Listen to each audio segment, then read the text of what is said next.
There's no way to think about students of a small minority that we can deal with in an easy way and put them away in some corner of our city. That's simply not doable.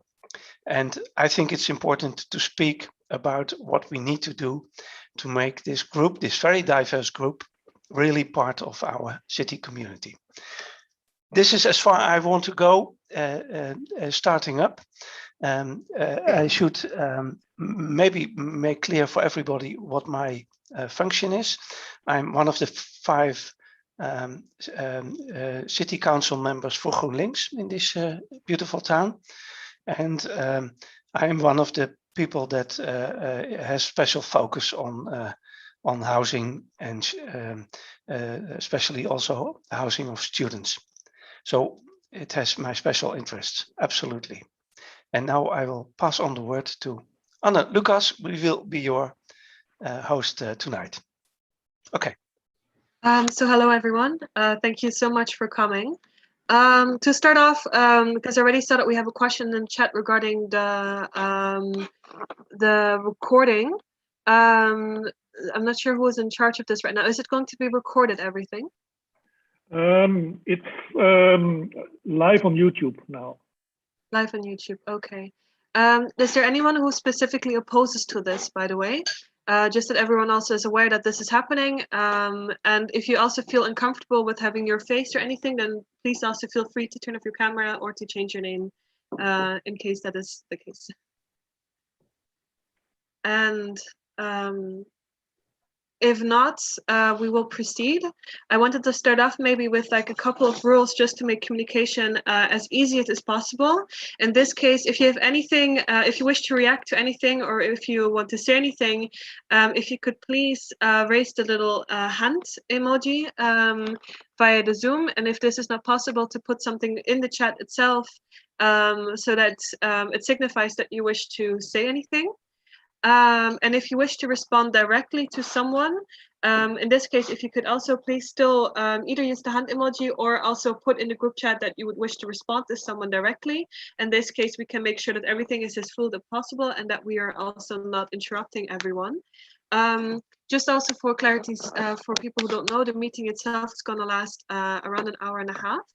So therefore also, because we also have quite a few topics to go through, while I do wish that everyone can say, of course, as much and everything that they wish to say, we do implore you to keep your point within a certain time limit as well. But in case that is like anything, if it's important, then I will also make make that clear essentially. So we wanted to start with like several questions to ask you to be able to share your experiences. So first and foremost, I guess the most obvious question in the room is, have you yourself experienced any problems regarding housing in Maastricht itself? Do you have any experiences specifically that you wish to share that are related to you specifically? Or have you heard of any specific stories that you wish to share with the group? So I see a hand from Adam. So we'll start with Adam and then afterwards Moritz, if that's all right. Okay, well, first of all, hi everyone, I'm Adam. I'm here because it's a very pressing and important matter, and Anna was so kind to share this link to me. And in terms of personal experience, I don't think I'm the first one to say it's been an absolute nightmare. I'm, I guess, lucky enough that I'm not too far away. My family lives on the border in Belgium, but because I was not able to find a place in time, I've been biking an hour to get to my classes pretty much each day and then an hour back, which really cuts into transport time and makes the whole academic experience way more difficult because that cuts into time that I could be using to work on my assignments and all that. And I mean, I guess it's good for exercise, but it's really stressful and it's an absolute mess. And I know I'm not the only one who's in a similar or even worse off situation. I know students personally who are forced to spend tons of money to stay in a hotel because they came here thinking there would be something for them because the university wasn't too clear or wasn't too transparent about the situation. And now they're totally screwed and they're just bleeding money trying to stay in a hotel. And pretty soon, quite a few students are going to end up being homeless if the problem isn't resolved soon.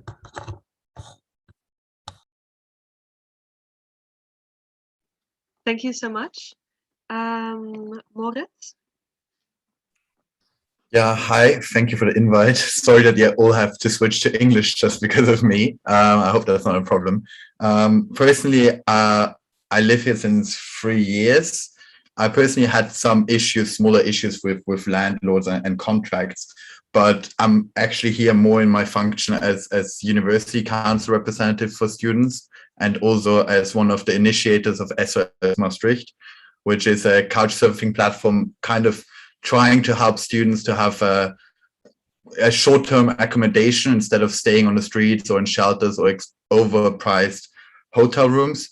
Personally, I've heard from a lot of students completely different stories. So there were frustrating stories from people not finding accommodation and sleeping in their cars, in their private cars, which is not only unsafe and illegal, but also obviously on the long term, it really cuts into their well-being. I heard stories from students nearly traveling 6 to 7 hours, or others who actually, when they got offered a room, were asked to exchange sexual favors to actually get that room.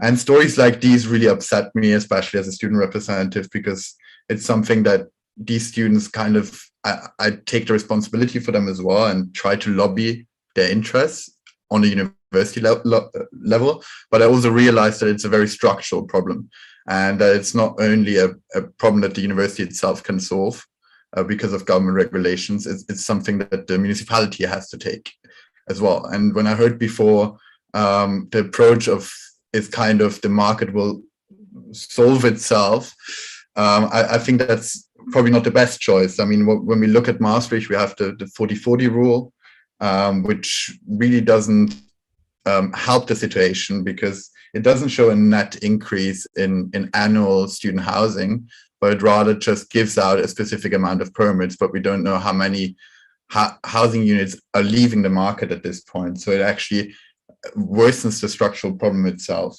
And now kind of my hope for this meeting is that we can talk a bit also about alternative solutions. Are there overflow locations? Do you think that should be something the municipality should do or not? Maybe we can talk a bit about what also municipality members here think could be done, especially when taking into account that in February there will be a new influx of students, and in September the situation will be even worse again. So kind of trying to find short, medium and long-term solutions on how to tackle this problem. Yeah, this will definitely come back as well, but thank you so much for sharing both the stories that you've heard from others and also your own involvement in all this. One of the hosts wishes to say something. Yeah, I have a question for both of you, because the last couple of days we had messages from the municipality, in fact the alderman, which is a woman in Maastricht, that the numbers are rapidly going down and are something like 250 now, people that are still looking for a room, and that they expect to solve the problem by the end of this year. And I think, because we have heard these messages in earlier years, when more or less the same situation developed by the end of the summer holidays, that they will not be correct, but nevertheless, I think it would be very useful if you had a good and reliable registration of the problem. So is there any place where, or any way to get a view of the magnitude, real magnitude of people that are looking for rooms at the moment? Because of course there will be individual cases, and of course we should try to have no individual cases, but do you have an idea it's a matter of 10 or 20 or 30, or is it really still running into the hundreds? And because that makes a lot of difference in the amount of pressure we are able to put on local government to do something about it. So first sorry, that I said a question in the chat. We will definitely get back to this question as well, just that you don't feel neglected for asking this question. Then the first to stick their hand up, it was Moritz. Yeah, thank you very much for that question and also your concern. Personally, I think the biggest problem is that we don't really have numbers from any sides. I think the university is struggling to get numbers, the municipality is struggling to get numbers, and then students themselves are trying to figure it out by word of mouth, which doesn't give accurate numbers. There will be always a problem of like dark numbers that we will never know about people, for example, stopping their studies because they couldn't find anything or not even coming here. Good, we can exclude them. But even when we look at the actual numbers right now, yeah, it was at some point probably around 500, 600 estimations, obviously. That's only personal estimations. And then when I hear 250, I also saw the news article about like 100 to 200 today. I still think it's higher than that. And my personal experience with the Couchsurfing initiative, because we do have a database there, we do have waiting lists of around 30, 40 people who start looking again from November or December. And then also you have the thing that the university kindly introduced the online education for people suffering from the housing issue. So these people will come back though 1st of January again. So they are kind of excluded right now. So we can probably solve the issue for the people who are still here. But what about the students who are then coming in January when this solution is not possible anymore, or when new students are coming, then this whole situation will just amplify again. So it could be that the numbers right now here in Maastricht is around that, but it will probably be more again. And this also doesn't include dark numbers. I don't know actually where they have these numbers from, but yeah, that was my personal experience. Thank you so much for answering. Adam? Okay, I just want to point out one thing I heard from Mr. van der Hoogten. I'm sorry for the pronunciation. I'm not a Dutch native, as the situation would reveal. But what I heard there is hearing from the alderman that, oh, we've been in this situation before and it'll just mellow out by the end of the year. The end of the year is going to be too late. And what I hear by hearing that, like, this has happened before, is that there has been this crisis for years now, but no solution came up. And yet, despite this, the university is still taking in more and more students. And how can the municipality just be so laissez-faire about something so crucial? And I guess the lockdowns last year under COVID gave a bit of a break from the issue because people were studying from home. So they thought, oh, it's fine now. We'll just expect everyone to come back on campus right afterwards, yet without even thinking about something so crucial as a place for the students to stay. And I'm sorry, but that's just infuriating to me.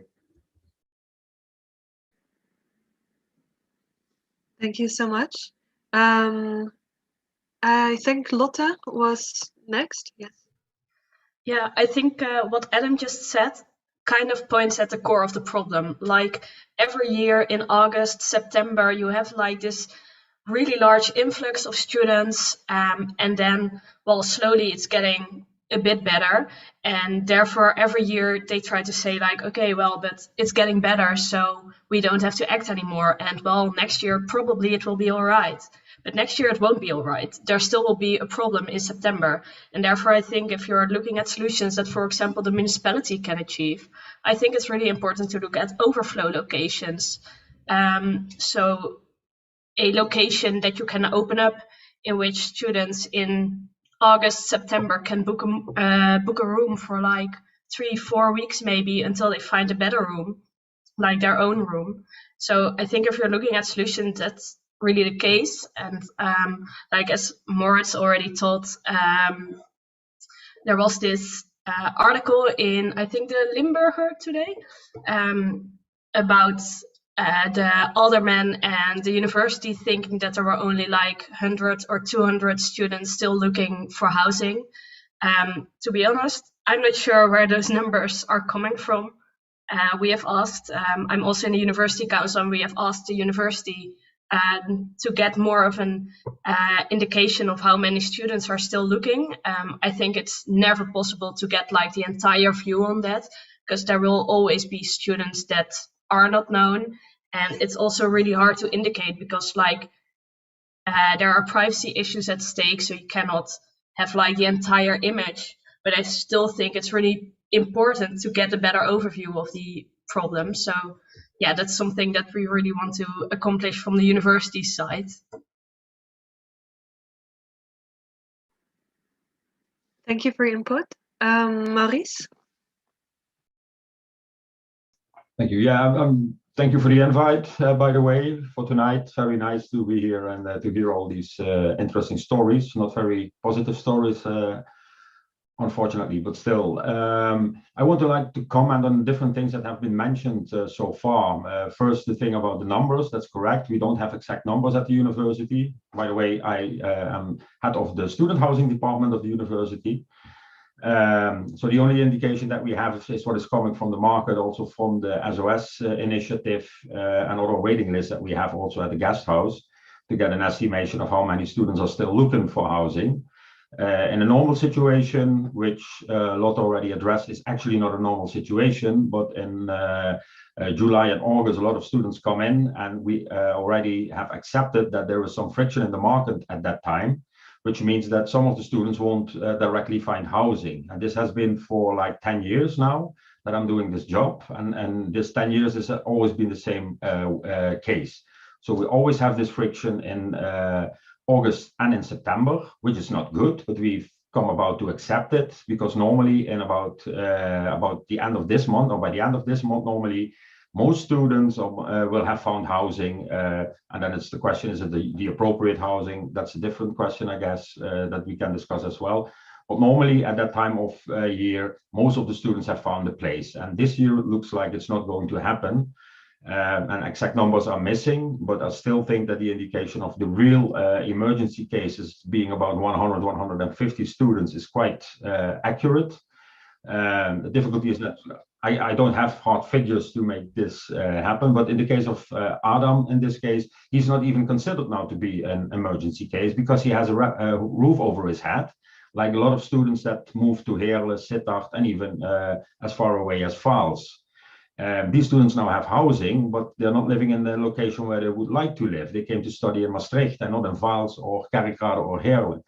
So if you take these students also into account, then the numbers will go up much higher than the 150 that were mentioned in the newspaper article. So it's also a matter of definition. So how the ones mentioned in the newspaper article are the real emergency cases, that are the students that are also within the initiative of SOS Maastricht, that are the students are couch surfing. So these are considered real emergency cases.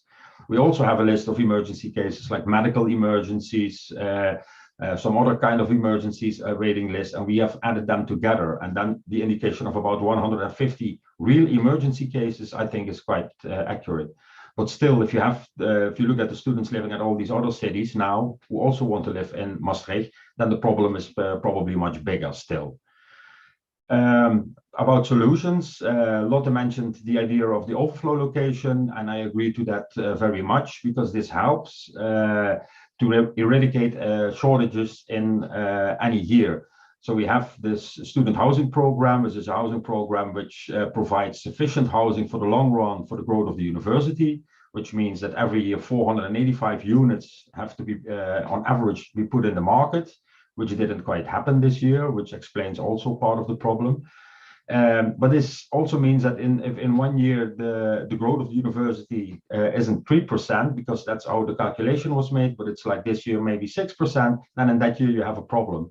No matter the fact that in the long run the student housing program will provide sufficient housing.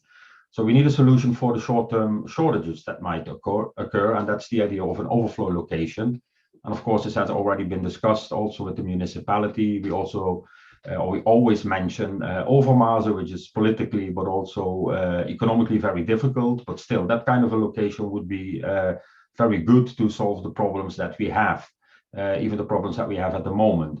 But for this year, it's not an option, I understood. I can imagine that there's a lot of political will necessary to make this happen, because it's of course in a location where the neighborhood is not very in favor of still more students coming to live over there.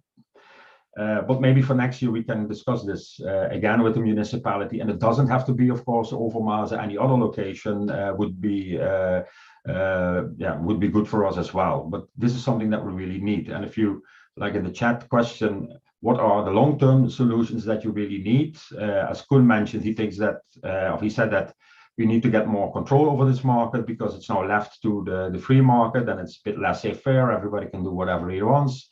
As too high prices. I agree on all these things. But you have to realize that the situation in Maastricht is quite different from other university cities. Most of the housing is provided by the private market. Like 2/3 of the total market, being about 10,000 units, comes from about 1,000 different landlords. And the other 5,000 are provided by the housing corporations. And these are normally good quality, good prices. They take all the legislation into account, good contracts, everything is arranged there quite well. But it's only 1/3 of the market. That's also why we have difficulties in seeing what's going on in this major part of the market with the private letters. We don't have any figures from them. We don't know if students stay longer in their student houses because they can't move on to the starters market.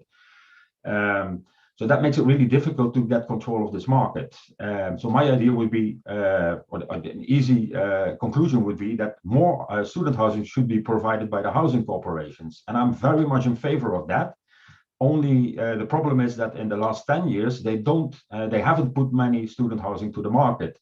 So if we hadn't had the private market, we would be in much bigger trouble now than if we had relied only on the housing corporation. So I still think it should be kind of a mix, because housing corporations, they are also put up to a lot of challenges that they have to meet, not only being the students. And if you leave it only, or you try to get it into that side of the market, it won't work, because they are not able to produce enough housing in a short time. And I'm not blaming them on that. One of the reasons they always put up front is the rental tax that they have to pay, the 1.75 billion every year. Now it's going down a little bit, which takes away a lot of investment power. So it makes it difficult. Well, I concluded by this. Long talk already. Thank you so much for your input. Koen, I assume you want to directly react to this? Yes, please. I always hear people talk Overmars down because of political reasons and other ones, but I never hear anybody suggest any alternative that would be available within a reasonable span of time. And Overmars is able to deliver some 500 to 600 units, and could also very well be used to realize a mixed housing concept. Not only students, but also other groups that need emergency housing, like refugees. And it's one of the things that officially Maastricht tries to realize. It's what we call the magic mix. And trying to mix different groups of people in the same complex to make it a more complete social environment for everybody. And so I'm always surprised that people talk Overmars down, because of course it needs some attention to make it ready for use. But then, of course, it has been spoken upon for several years now. So there has been enough chance to pick it up at any time and make it available when it should be available. What you said about the private market is correct, of course. But at the same time, we should also realize that the private market does not have a very big growing potential anymore in Maastricht, because there's also an enormous pressure on what we call the normal neighborhoods where also families live. And one of the reasons we have this set of rules amongst the 40, 40, 41 is one of the rules put into place is to make sure that no neighborhoods are literally overrun by student housing or rooms for let, because it's not only student housing, and because that implicates all kinds of social problems in such a neighborhood. And I'm convinced that the only way we can add substantial numbers to this market and make some air in this market and maybe end it as a market in a certain way is by creating 1, 2, or maybe 3 locations with adequate numbers, and also adequate numbers of acceptable priced rooms, because the general complaint I hear from everybody that if they found a room, then the room is too expensive for what they expected it to be. And when I hear the prices, I think they are totally right. It is not normal to pay 500 or 600 euros for a room. You should be able to rent a house for that amount of money. And and there, I think we have as a community a responsibility. The market will not do that because it's not profitable enough as a society. And I think the municipality, together with the university, because the university has a very explicit responsibility there, we should set up projects to realize some real numbers within the next 1, 2, and 3 years, to make sure that every year, when the amount of rooms needed peaks at the end of the summer holidays, that we can cope with that. And it's a matter of political will on the side of the municipality. We have to work on that because we have 39 members of the council, and I'm not the only one that has a say there.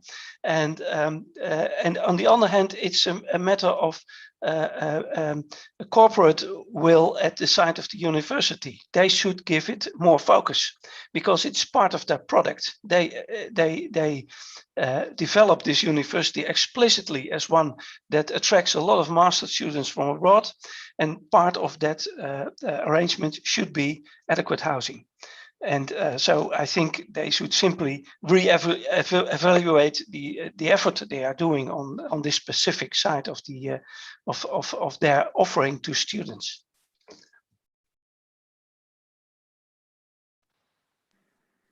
Thank you so much for your input.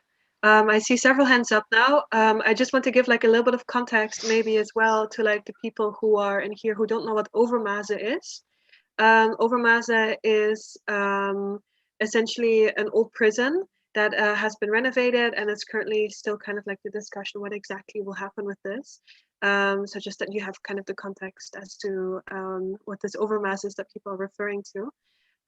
So I see 3 responses here. I think Moritz had a very short one from my side again. It would be absolutely super if you could write to your parents, I'm currently staying in prison.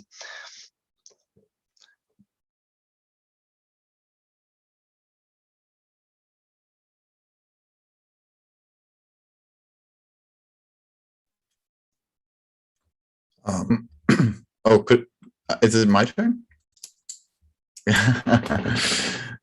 I'm just going to take sorry, it. my connection is really unstable, so something might have gone wrong there. So I wanted to say, since you were the first one who had, like, do you want to directly respond to this, by the way? Yeah. I just quickly want to respond to that. I'm going to leave the university responsibility to Maurice Evers. I think he can better explain what the situation there is. But Mr. van der Goeten, you talked about Overmaze and also maybe potential other alternatives. So I wanted to ask you, as a municipality representative, and I wanted to ask you, are you then a supporter of making use of Overmaze as a magic mix with also students as an overflow location?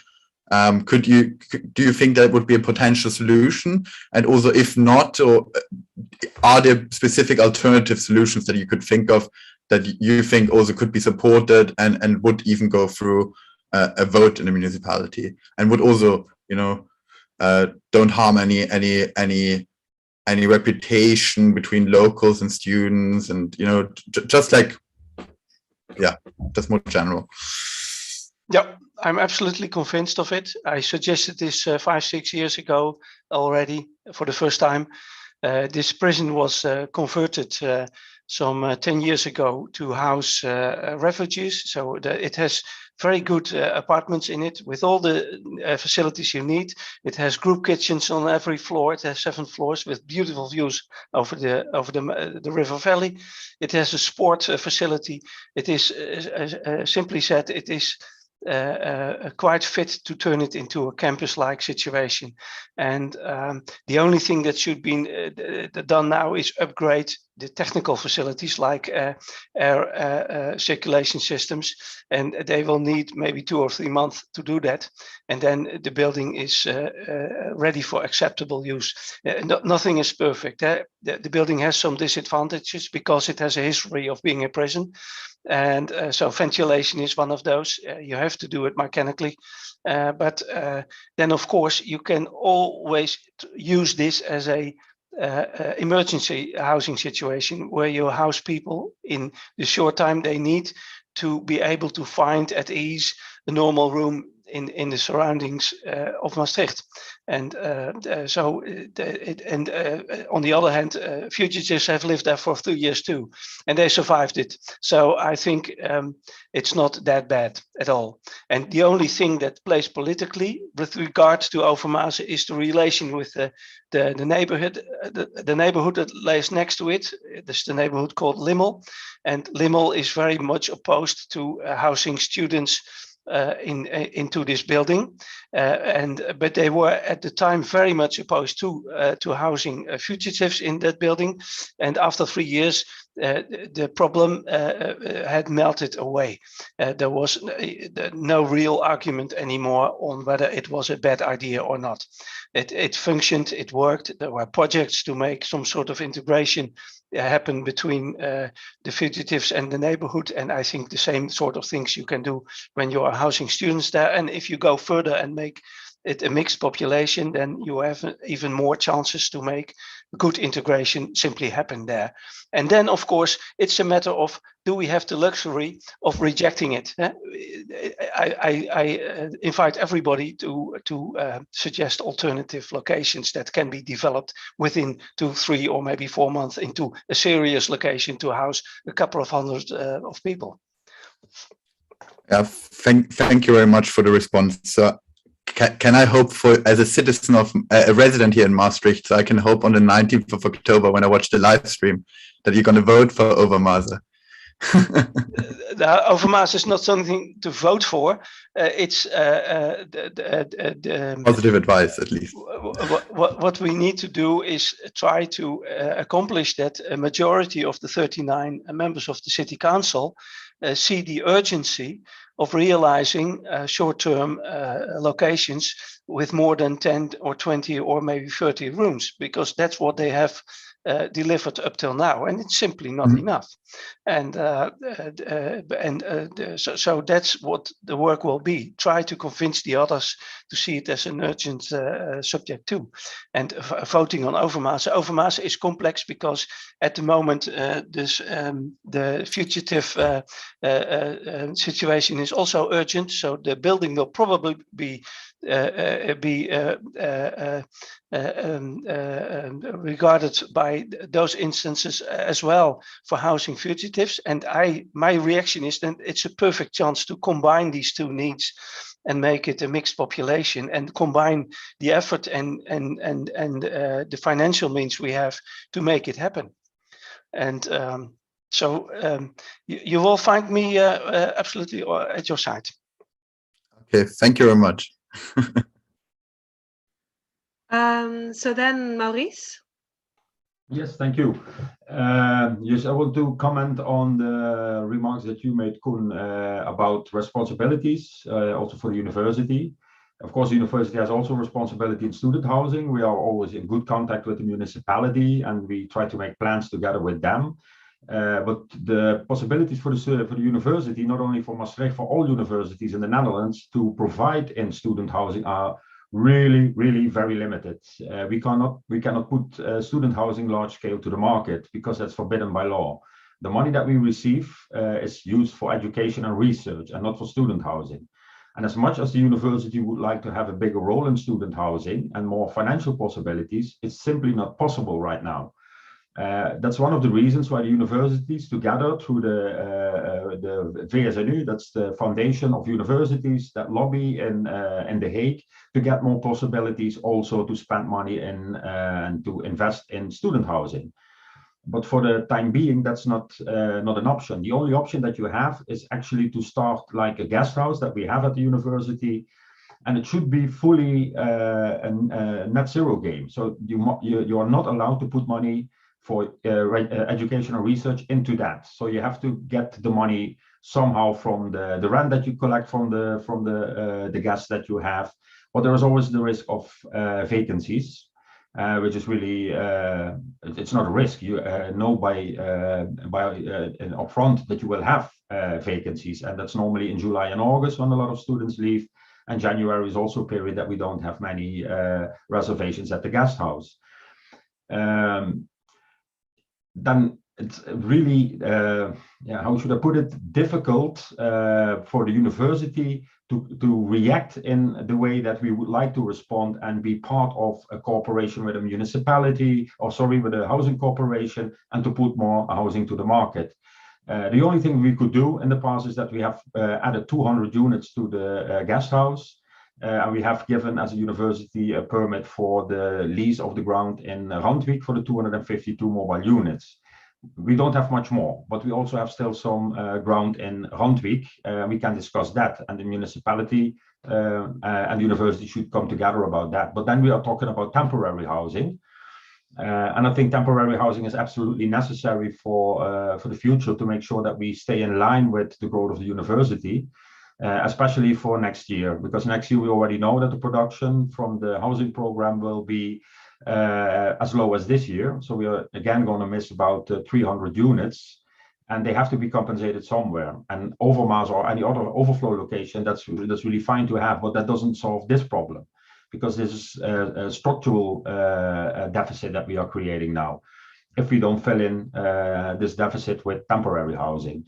And the idea of the overflow is more like you have a very high peak at some moment in time, then you can use the overflow location. And actually, the idea is to tell the overflow location to get rid of their guests as soon as possible, because that's the idea of an overflow location. It should be available next year again.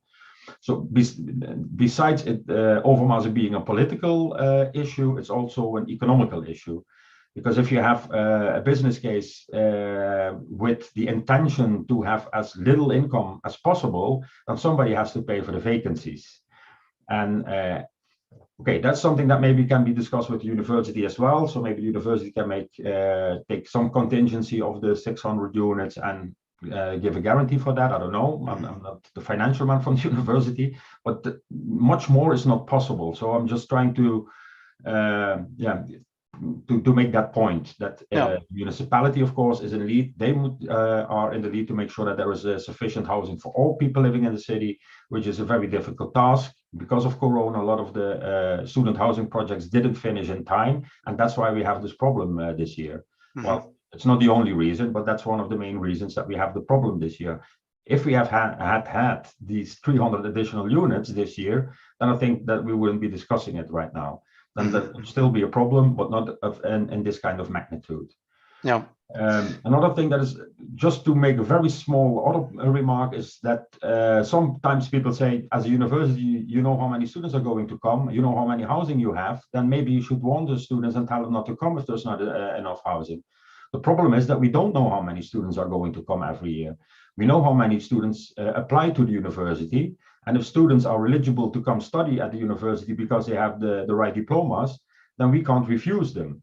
That can only be done at a fixes education. So we have some fixes educations, but most of us are non-fixes educations, and we don't know exactly how many are going to come.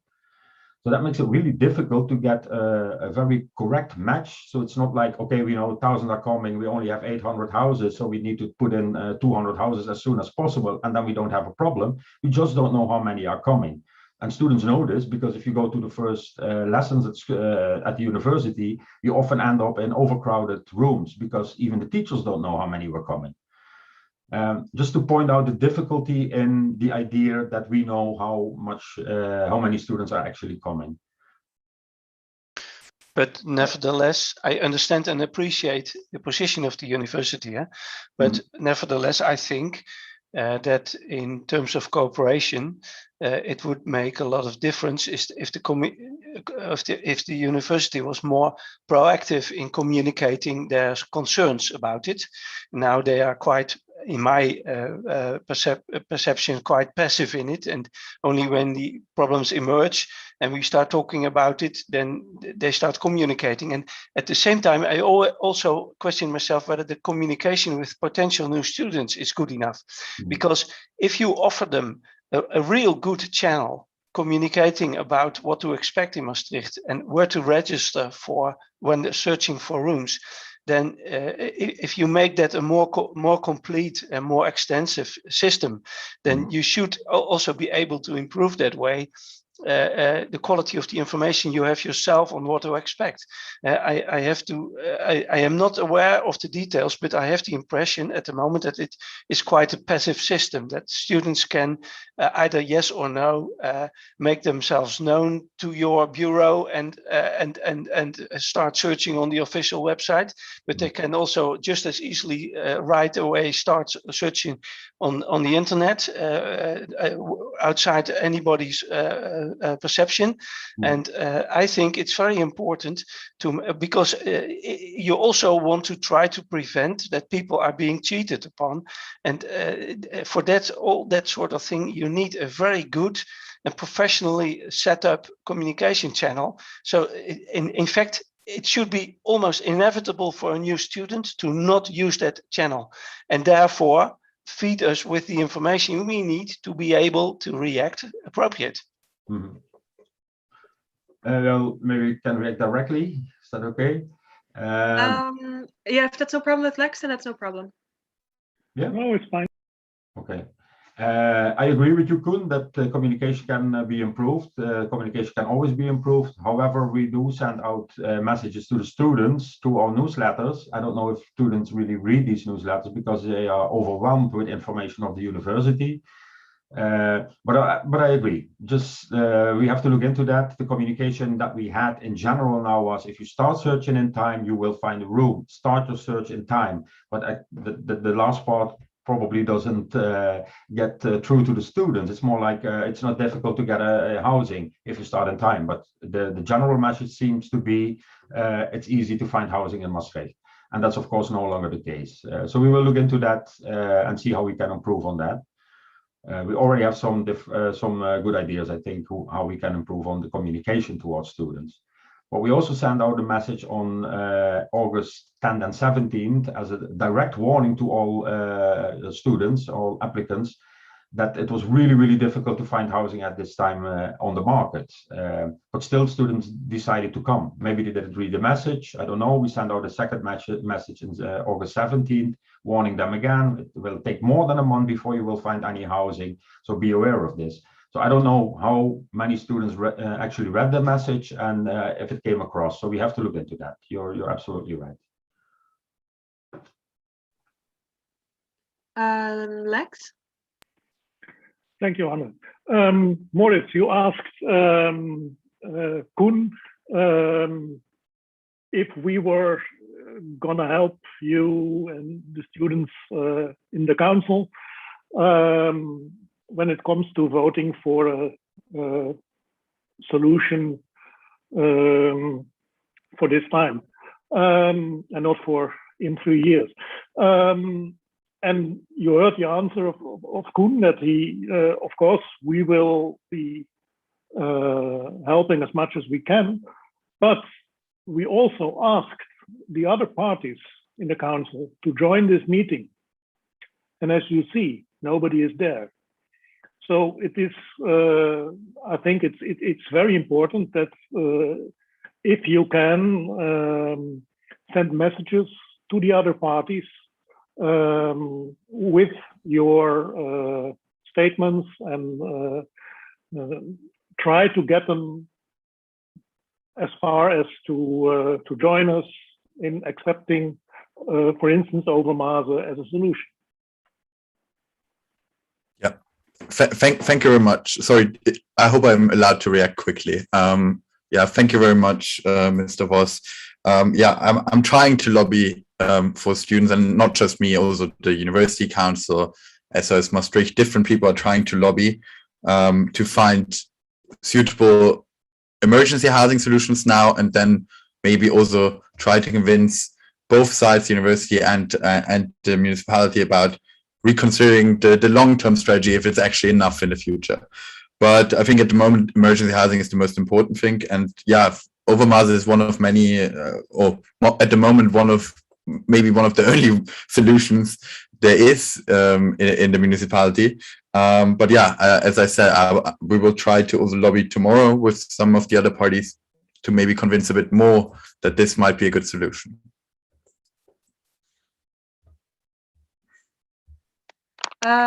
Okay. Well, I see your hand, Adam. I had someone here next to me who wanted to direct directly to the Overmaße point, and since that was brought up again, I'm gonna quickly like switch to that point and then go back to you. Is that okay? Okay. Hi everyone. My name is Fadi. So I just want to talk about the Overmaße thing because about 6 years ago I actually stayed in Overmaße for about 10 days because I was an asylum seeker. As I understand, probably the situation is not the same, and it won't be the same as being a refugee in Overmaße. But those 10 days, for me at least, they were unlivable. It wasn't the worst place, but the rooms aren't very big, and I was sharing them with many people. And the place, just when it gets overcrowded, it's literally unlivable in there. So I just want to ask also the municipality, are they, because I know it's a short-term thing, and yeah, so just a question for the municipality. How are they going to make sure that this place doesn't get overcrowded? Because once it does, the situation there is literally unlivable. And when I say it's overcrowded, for us, I think we were more than 300 people living in that place, I think. Also, I also have another question, because about a year ago, one of my friends, she's also an asylum seeker. She was looking for a place in Maastricht, and she found 2 places via the private market. But both landlords rejected her on the basis of her being a refugee, because her source of income back then was the outcaring from the municipality. Even though that after a while she was going to go into the student loan, but at that point she was still on the outcaring, and that was the main reason that she was rejected. I just want to ask if the municipality know that landlords are doing such things, and if there's anything to do about that.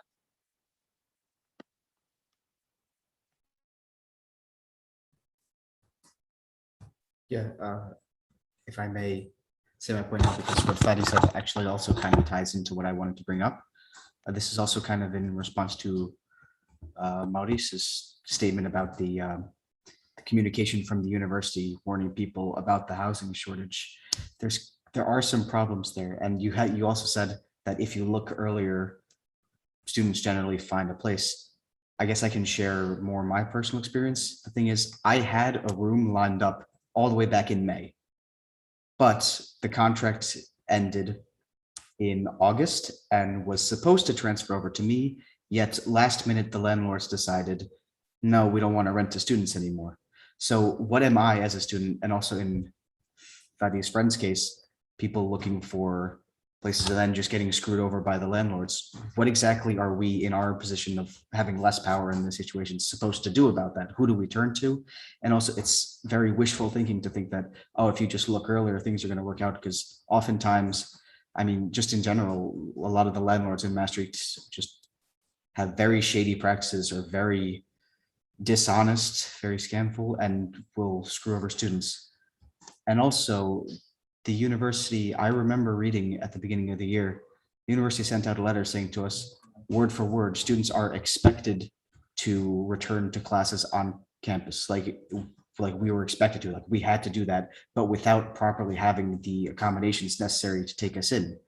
So I don't know if that's really, so for many students, it wasn't really an option to say, oh, maybe because I couldn't find a place, I should probably try to find a way to study online. No, because the university straight up told us that we had to come back to full on-campus education. So, I mean, you brought up good points, Maurice, but I don't think it's really the best solution to the situation. It's not really a way that sort of, no, sorry, I'm messing up my words a bit. It's not a way to really justify the situation, or it doesn't really sort of push away just how bad the reality is for many students. Thank you. I'm going to give the word to Koen. Thank you. Sorry to take so much time this evening, but I feel spoken to. I think you're right. Of course, it's from time to time disgusting behavior from landlords. And the problem is that as long as they move within the limits of the law, they can do as they please. And as you mentioned yourself, they don't also always do the nice and reasonable things moving within the limits of the law. And I think the only way to solve this problem, either by changing the law, but that is, I think, not a feasible thing on a local level, or by creating more breathing air in the market. And that's only done by creating numbers of rooms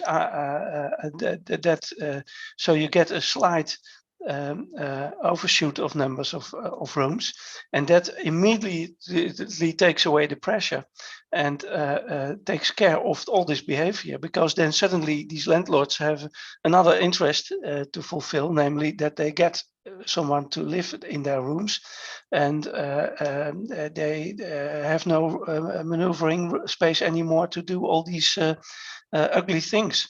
So again, for me, this leads to the conclusion that we need to cooperate with municipality, corporations, and university to create substantial numbers so that the private market does not dictate anymore what happens.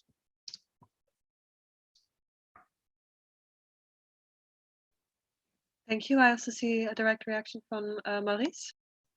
Yeah, I'll agree again.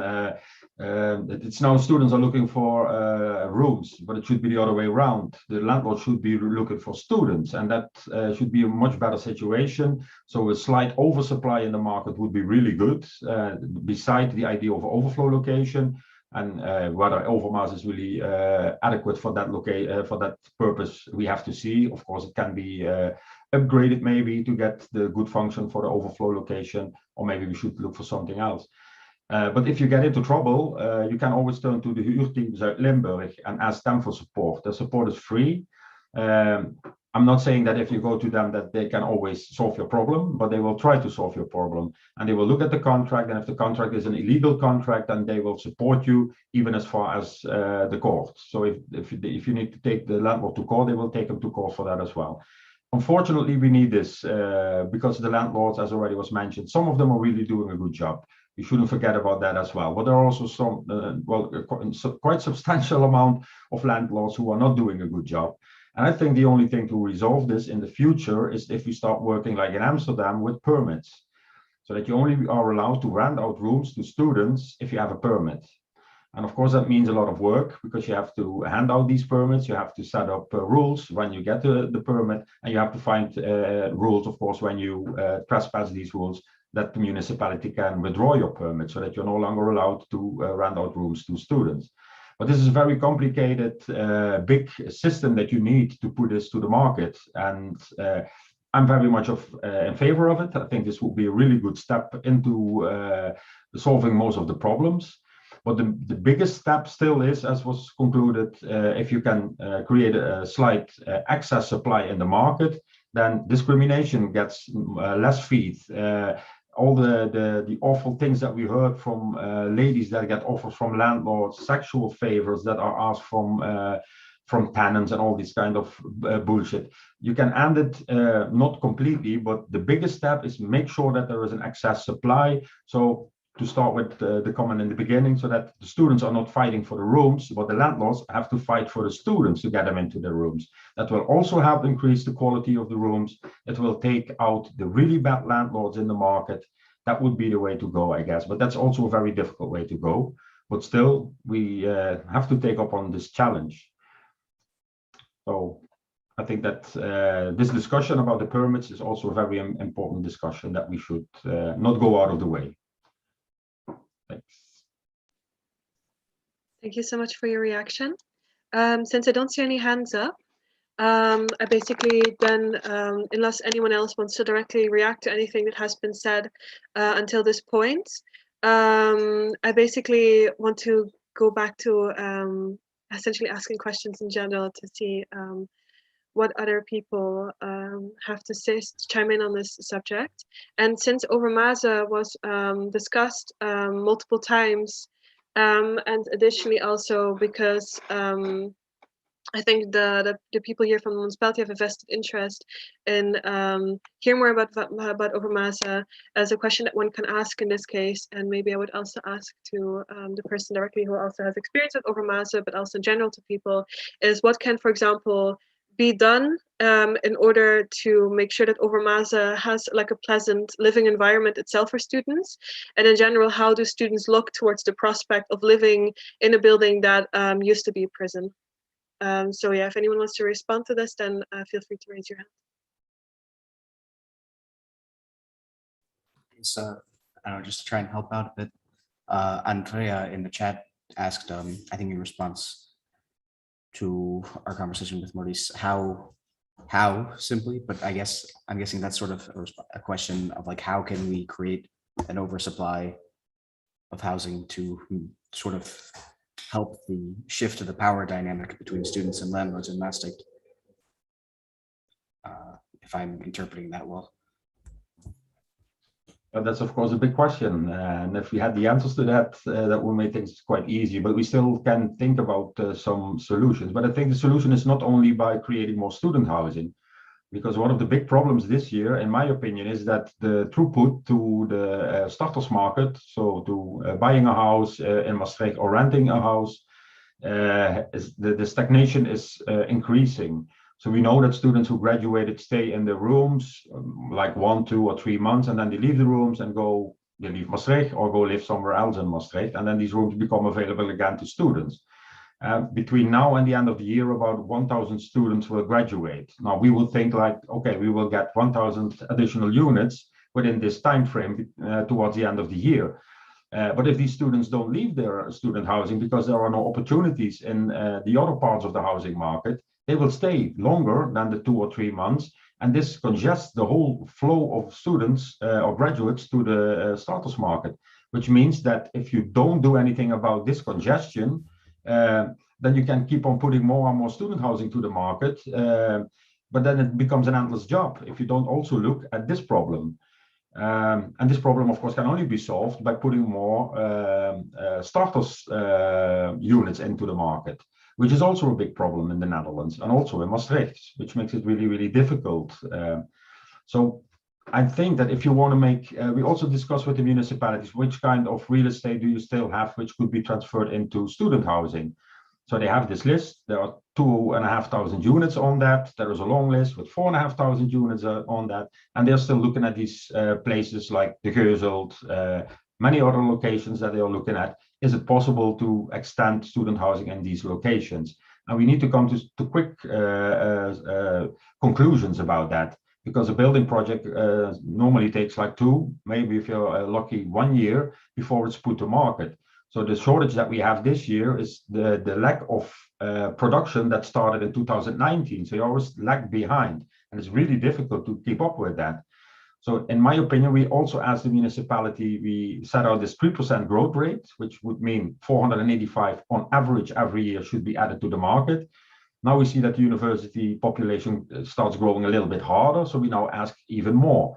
But it's like, I don't know the English word for it, but in the Netherlands they say you are rupsje nooit genoeg. So we keep on coming and asking, we need more. And that's an easy position for the university, because we always go to the municipality and tell them that they have to make sure and take care of it, knowing that it's very difficult in the current situation, because the problem not only exclusively focuses on students, but on all parts of the housing market. So that really makes it difficult. And in my opinion, for the current year and for 2023 as well, we need temporary housing. And of course, we always look at what is available, what can be transferred into temporary housing. But we can also look at empty lots, parking lots that are not being used, or that can be transferred temporarily into housing locations.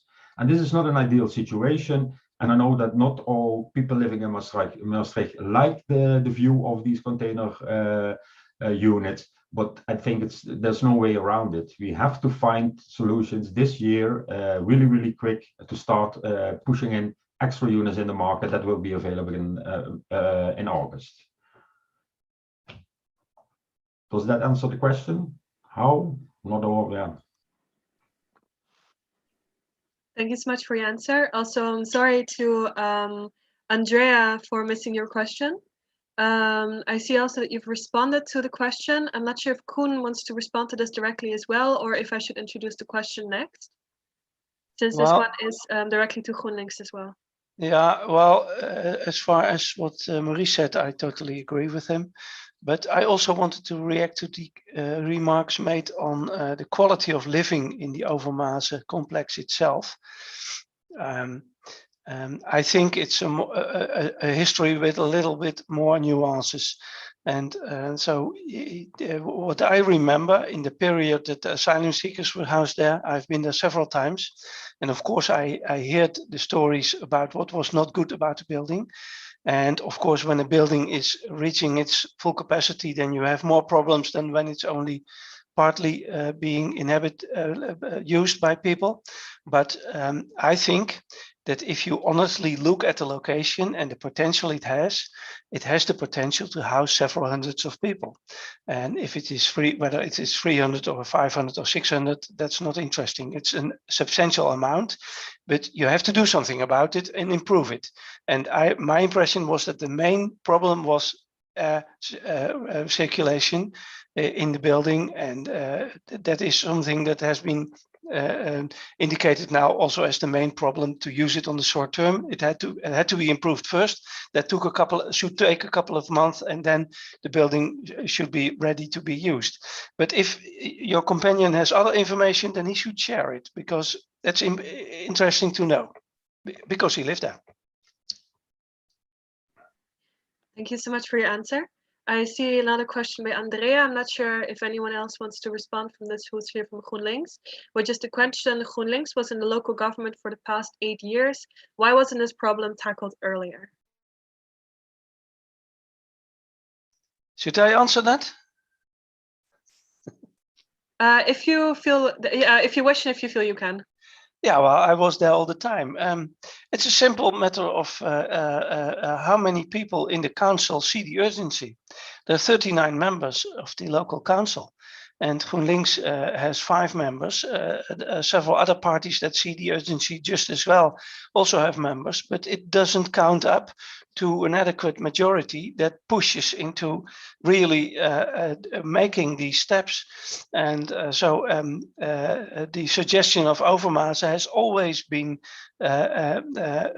pushed away for all kinds of reasons, political reasons, practical reasons, reasons of thinking the market should solve the problem itself, and give it time and things will land on their feet, and stories like that. And so we see now after COVID that we have a real urgency situation, and hopefully more and more of those 39 people see the urgency and act accordingly. That's the only thing I can say. I have personally suggested this 6 or 7 years ago for the first time, and never got a positive reaction, and I repeatedly did it. Thank you so much for your response. Andrea, do you wish to add anything or ask further any questions?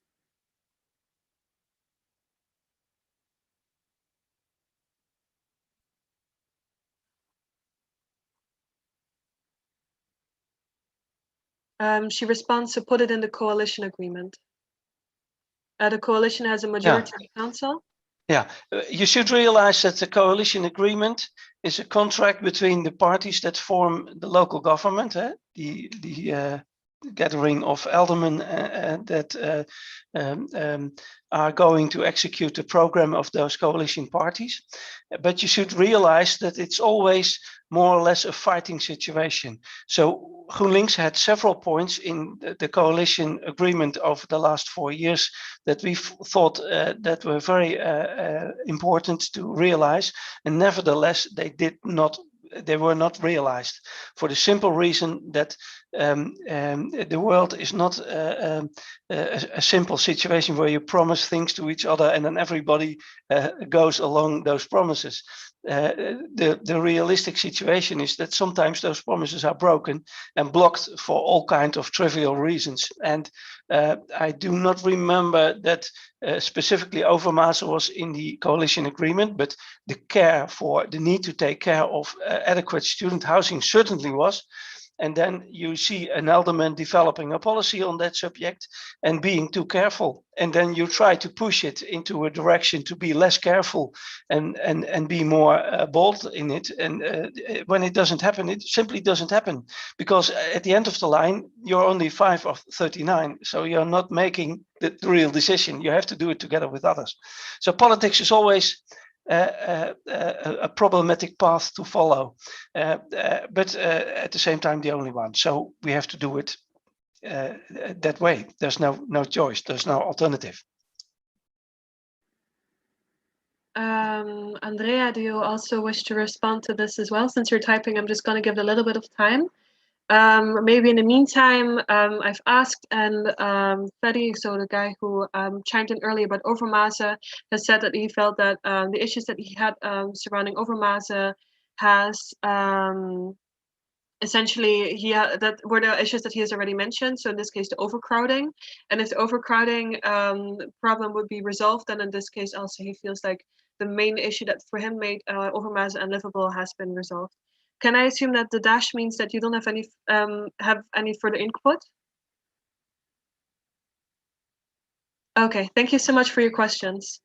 I'm not sure if anyone wants to respond further in regards to Overmars. And then otherwise, I would also like to ask if anyone else has any further direct. Oh, Moritz. Yeah, sorry, it's me again. I think Overmars is a potential good solution, but I think it shouldn't be the only one discussed. I really think if that doesn't go through on the 19th, I think then the question should be asked, okay, we have these homeless students here, we are responsible now for them because they're now here in our city. What alternatives do we have? And then obviously such things as container housing as well play an important role. And then the question is, does the municipality has specific grants that they could offer to housing corporations or the university, or whoever is going to manage these container homes? Does the municipality has any grants to offer? And that's something that I really wanted to bring across, that it's not just about we need Overmars, but it's also about, okay, if that doesn't work out, we need alternatives such as container homes, and then we need also from the municipality options. Where can that be built? It obviously needs to be fireproof. There must be access to electricity, water, and all these stuff. And then obviously there's this problem in finding an investor and somebody who is administrating it. Yeah. Will I react to that? If you can, if you want to. Yeah. Well, you should realize that the municipality itself doesn't build houses. It also always looks for partners to do that. And the only specific thing regarding municipality can be either that the ground being used for it is owned by the municipality. That makes it easier to start a project. And of course, the municipality can try to facilitate other parties to quickly develop a project. But the major parties that are building houses for acceptable prices are the housing corporations in the Netherlands, which are specifically created to realize affordable rented houses for people and for students. They also build for students. And then there are, of course, commercial parties that realize larger clusters of rooms. And then you get immediately also the problem that whether these rooms are still having a reasonable rent level. They're not too expensive. And so what I think that we should do is look for the cooperation between all concerned parties, which is the municipality, university, to give pressure on the numbers and the need, and these larger private parties like the housing corporations and try to develop new projects. Existing buildings, I do not have knowledge of any large existing buildings in the property of municipality that can be used to be converted into student housing. Most of the buildings that are empty in Maastricht are private owned. So you will always need to search the cooperation with the owners, whether they are prepared to do that, yes or no. And you should also realize that, for instance, this Overmaze prison is a state-owned building. It's not owned by the municipality. Also there we have to seek the cooperation with the state in this case. And that's not always easier than looking for cooperation with private parties. So it needs an effort to find these corporations and to create a cooperation between them and start projects. And that makes it complex. It's as simple as that. And so I'm grateful for any suggestion for an existing building that could be converted into, because I have been looking around and I've seen no buildings, because most of the buildings that were old school complexes have already been converted into student rooms, like alongside the Tongerseweg. That's a well-known one. And so you have all sorts of clusters that are creating a couple of hundred rooms. And honestly, I think most of these locations are in use by this moment. And we have to look for new projects that have to be built, either quickly based on container structures or more permanent, like a real campus-like situation. And but all those developments take a bit more time. You can't realize them within 2, 3, or 4 months. At least you can try to achieve adequate numbers by August next year. And that's a bit of a problem. Yep. Yeah. Oh, sorry. There's two chat reactions right now. Vlad, I'm gonna get to yours afterwards, if that's okay. I'm first gonna very quickly read out Andreas, because that very directly correlates to a point that's been made by Koen. She says big buildings owned by the municipality include the Old Lumière, Old Manderen, and Old LBB. There can be directly responded to this as well, or Moritz can make his direct response. Well, I can react to those 3 locations if you like. Old Lumière is already in a development project. So there is no way we could recall that and try to use it for something else. Old Mandrel is just, I think you mean the Kunstefront building. That could be an option.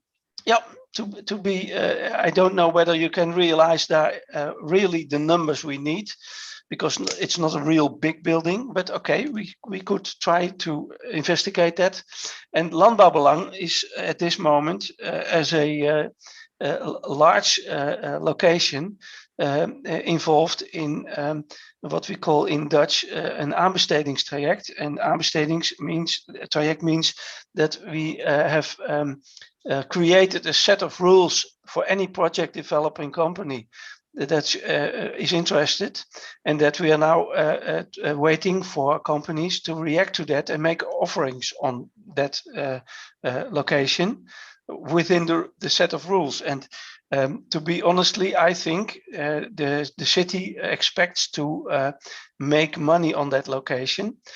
So there will be the kind of housing that brings money and not costs money. So I think to expect substantial numbers of student rooms on the Landbouwbelang location, I'm not so optimistic about it. But it could be investigated too. Absolutely, yeah.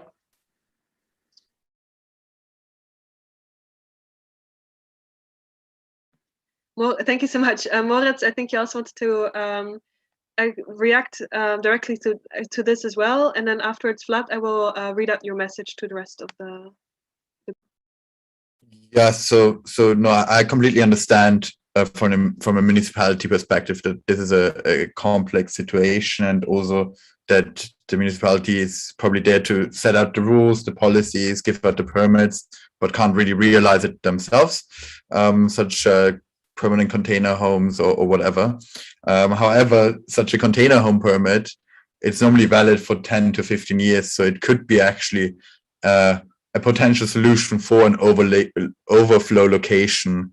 I'm not sure where the grounds for that are, but if a permit is issued out, then this is also something that can be used for 10 to 15 years. So it is something interesting to look into. And then my other question that I would have regarding the complex situation, well, then we need to talk about other policies that are in place at the moment as well, such as the 40-40-40 scheme with the street limits. I think there were adjustments made 2017 about how many percentage of student households are allowed in specific areas. Maybe that needs to be reconsidered back to the old adjustments from 2017. It's something that you could maybe look into. I'm not sure how many people are in favor of that, but I'm just trying to, you know, practically think of solutions how we can solve this issue, because at the end of the day, we talk about homeless students here. These people are homeless, because most people say, okay, these are students who can't find accommodation, but they are actually homeless. And this doesn't give a good image about the city. It's terrible for the people who are actually homeless, and it also doesn't give a good image about the university. So it's something that really is urgent. And if I may react, I understand your remarks. I think you should realize that even if we would release all limiting rules on rooms to the realization of rooms in houses in normal neighborhoods, that would, in my opinion, never result in the adequate numbers that we need. And you should also realize that the rules that we have in place now are a result of a carefully balanced process between all interests in Maastricht to assure that neighborhoods are still also livable for other type of people like normal families.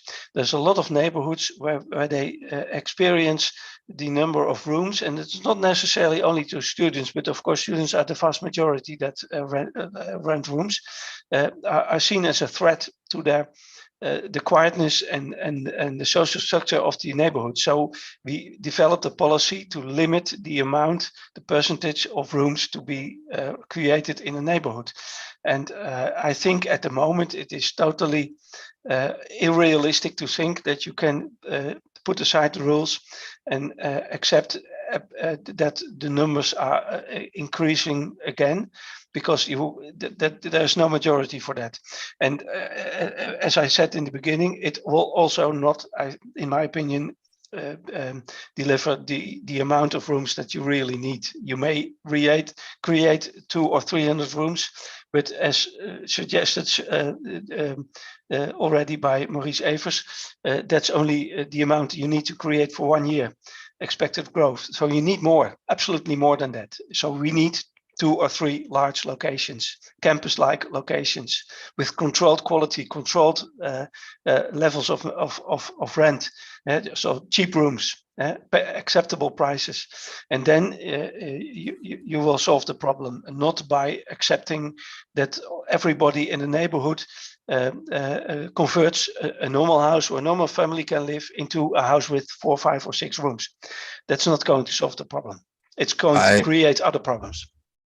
I completely understand your opinion, and me as a student, I also want that everybody who is resident here in Maastricht, be it young families, be it elderly, have their space here in Maastricht.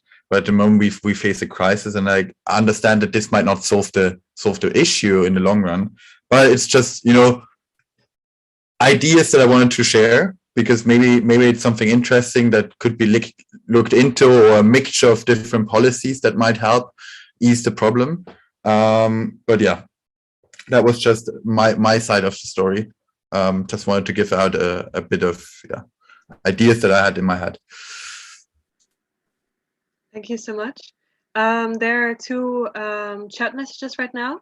So first is from Vlad Bodian, who says, I don't mean to criticize the work the university has put in this year to accommodate the students, but from what I understood, the university offered mixed education, mean online and on-site. for September as a precaution against precaution to the unnecessary uncertainty caused by the ever-changing measures against the coronavirus.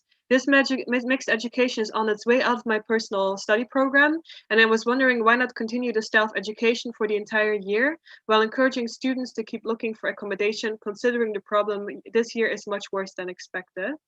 I'm not sure if anyone wants to or can respond to this directly currently who is here. But from what I understood as well is that currently the university has implemented new measures in regards to indeed that if you are, I think if you request it and if you can prove that you indeed are in a situation where you cannot find housing, that is possible now to actually receive online education in the case that you cannot go to Maastricht. But I see also Moritz, you raised your hands very briefly, and also Lotte. No, I want to give the word to Lotte, sorry. Okay, yeah, Lotte, if she can respond to this. So like the online education that has been extended to period 2, which means that up till December you can follow online education if you need it because you don't have a house in Maastricht. We are working on it from the University Council's perspective, and for me personally and for my party, and I think Moritz as well, we think it would be good that as long as there is a housing shortage, that the online education would still be there. But maybe Moritz can also say his point of view on that. Yeah, I think at the moment it's good to have it in place, but my biggest struggle with the online education policy is that it's not a permanent solution. At some point, these students will come back to the city, and we need then to have adequate and affordable housing for it. Yeah, and for now, I think it's at least something that eases the problem.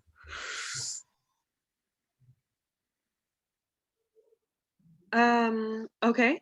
Thank you so much for your response on this as well.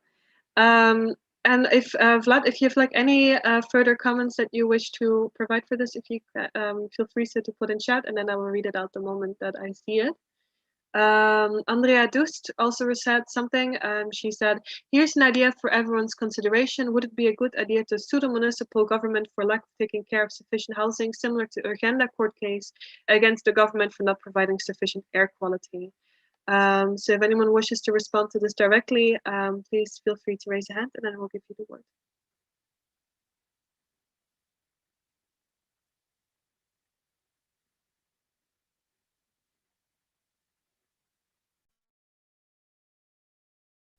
And in the case that also no one does, yeah, I'm not I'm a bit reluctant to react to it, but I think you could always try it, of course. But I think in the Dutch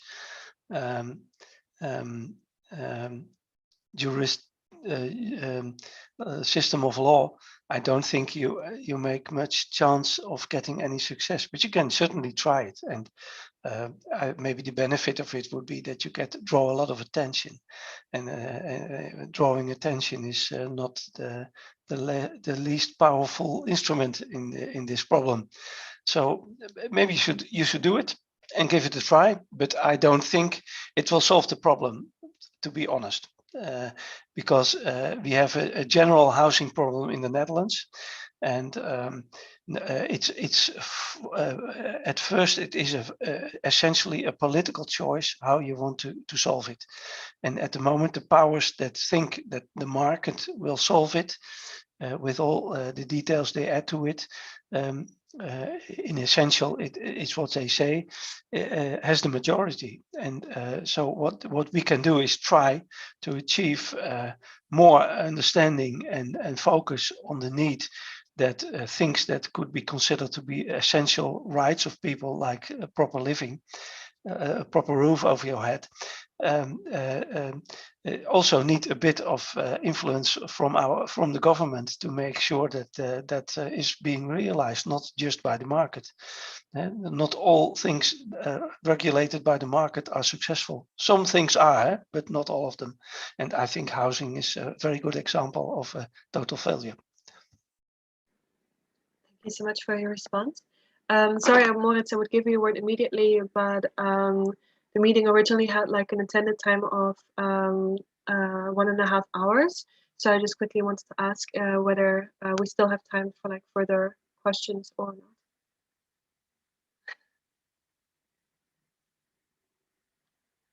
Would be one last thing. So in this case, then I will allow it, since I also don't necessarily get like a negative reaction either.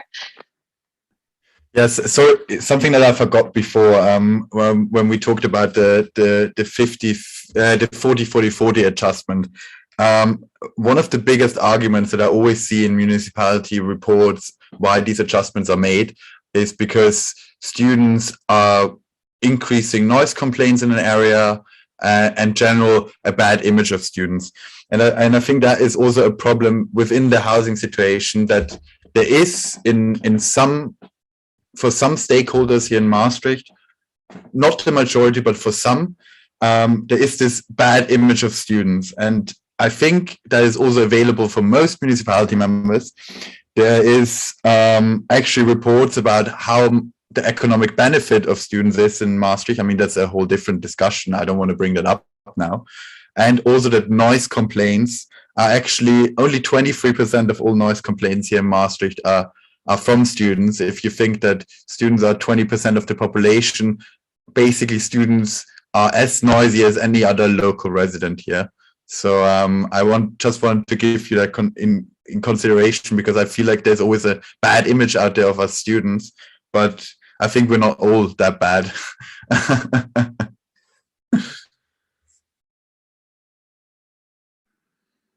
Thank you for your reaction. Again, since we now, is it possible to give the word still to Maries in order to respond? Yes? Okay, thank you. Then Maries? Like just a very short question. I saw that Jan Karel Bolleman suggested SAPI, and that's completely new to me. So very interested what the idea about SAPI is. Can you explain that to him, Koen? Because my English is not as well as yours. Okay, I'll try. SAPI is about to sell the southern part of their industrial complex to the municipality, and it offers us a chance to make a new infrastructure there, and part of it would be a building of housing blocks. And I am not quite sure what percentage of it would be student housing. But certainly some student housing will be realized there too. But I have no idea what price level, and I also have no idea whether it will be rooms or individual apartments.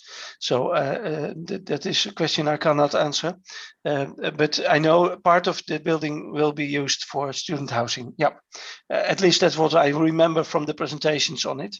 And so I may be wrong, but I don't think, I think Jan Karel is right that it is an objective to create also student housing there. But that is a project that will be realized over the next 8 to 10 years. So it's not something for next year. Absolutely not.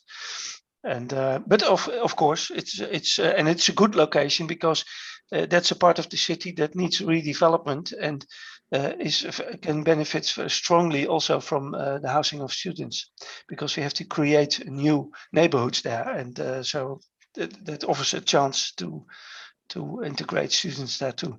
Yeah.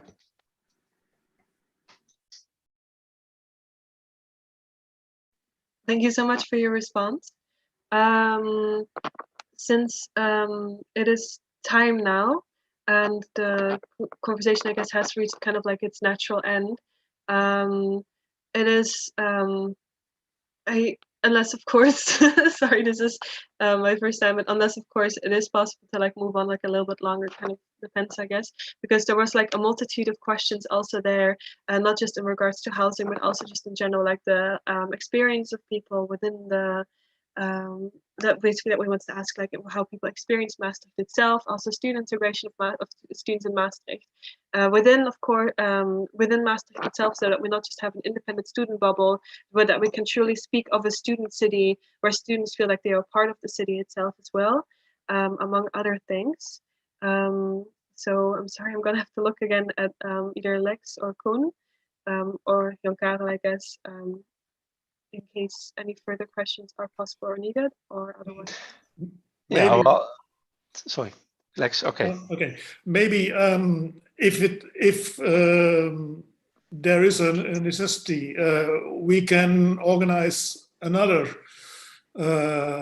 online meetup to address these points. If you feel like you want to have one, we will be glad to organize one. Because I think there are lots of other points, and then we are speaking about at least half an hour extra.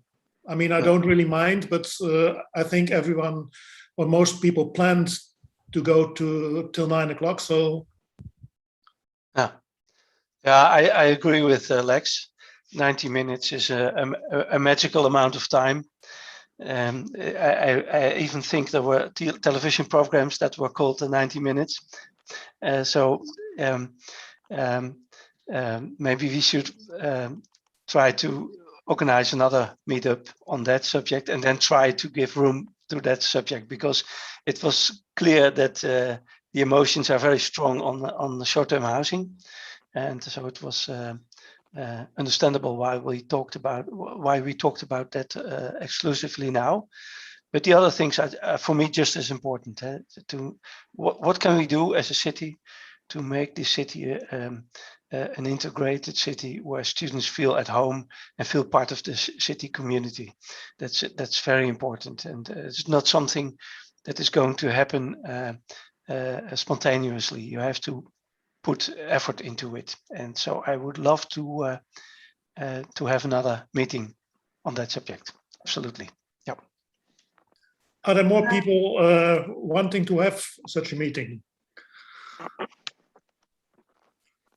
I think it's definitely something to talk about. I mean, I'm also in contact with Studentstat in that direction, so it's always something that needs to be addressed. So definitely another meeting would be interesting. But tonight, as you said already, I won't have the time to do that either, and I think Adam has to leave as well, as I saw in the chat. So I wanted to thank you very much for giving the opportunity today to share a few insights about how we see the housing shortage. Then I would like to thank everyone, unless of course anyone else also wants to directly respond to this on the necessity, or at least they want to have another meeting.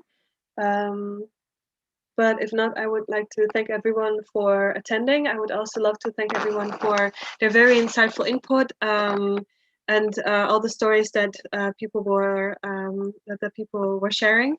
They were very, like, everyone's input, everyone's experiences, they're very insightful, and will definitely also be taken into account when talking further about all this. So in this case, I would want to wish everyone a very lovely evening, and then we hope to see you again, in case indeed like a next meeting would be organized, also for example specifically on the theme of student integration to the city of Maastricht. So thank you very much.